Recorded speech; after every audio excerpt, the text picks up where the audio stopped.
Everybody's carrying a bottle and sipping continuously because the marketing machines have done this to them. Excessive consumption of water, especially if it's done in small sips, will lead to swelling of the brain.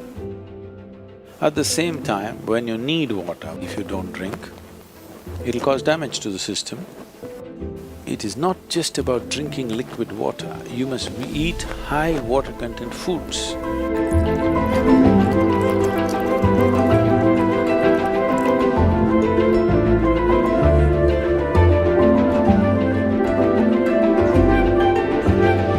If you don't feel thirsty, if you don't drink water, nothing is gonna happen, you're gonna be fine.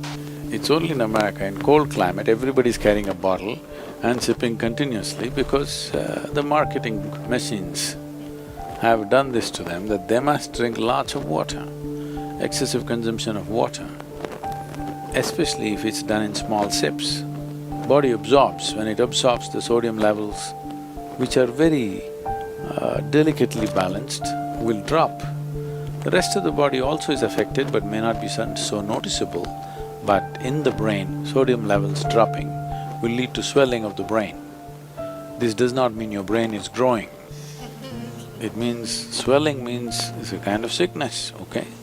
Not expansion of the brain, it's swelling up because of lack of sodium content. So because there's not enough sodium, more water goes into the brain, trying to supply the required sodium to keep the balance. So more water in your brain means you will slosh. Psychological imbalances will come when you manage to absorb. See, if you drink lots of water at one go, body will decide how much to absorb, how much to throw out. But if you keep sipping through the day, body kind of gets deceived and tends to absorb more water than it should. But let's say right now you drink 2 liters of water, all of it is not going to go into the system. What is needed, it'll take, rest of it will be shunted out.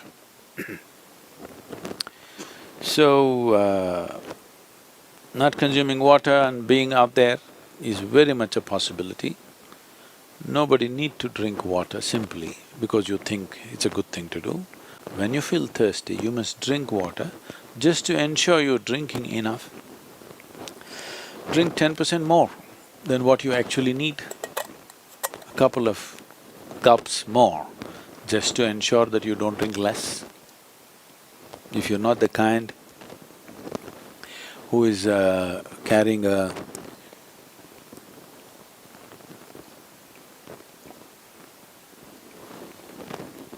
water bottle with you every minute of the day, then it's good to drink little extra water so that when the need comes, you have a certain amount of time before you can drink, that it is not an emergency. At the same time, when you need water, when you're thirsty, if you don't drink, it'll cause damage to the system.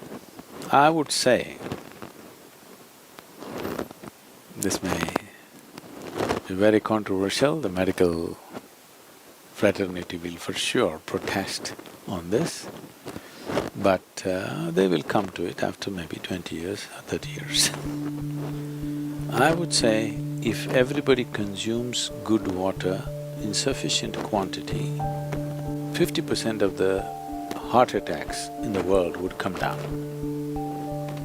The damage to the heart is immense when the water that is needed is not there in the system.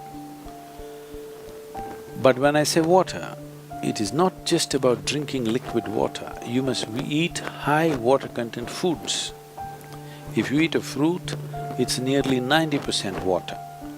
Vegetables and other things are over 70% water. Minimum 70% water content must be there in the food that you eat. So, very low water content food you eat and it goes and gets stuck in your… like concrete, it sits in your stomach. Now you drink water, that's not going to help. You must eat high water content foods. When you consume food, at least it must be level with the percentage of water content in your own body. So any food that you eat should be at least 70% water content. So this is why vegetables, fruits must be part of your diet so that it is there. Not consuming water in certain situations is okay, but if there is an indication of thirst, you must drink water. It's very necessary that you must drink water when there's an indication of thirst, because body has its own way. When it indicates you need water, you must give it water within 20 minutes or at the most half an hour. You must drink substantial quantity of water. If you drink enough water, then body will choose how much to take, how much to reject.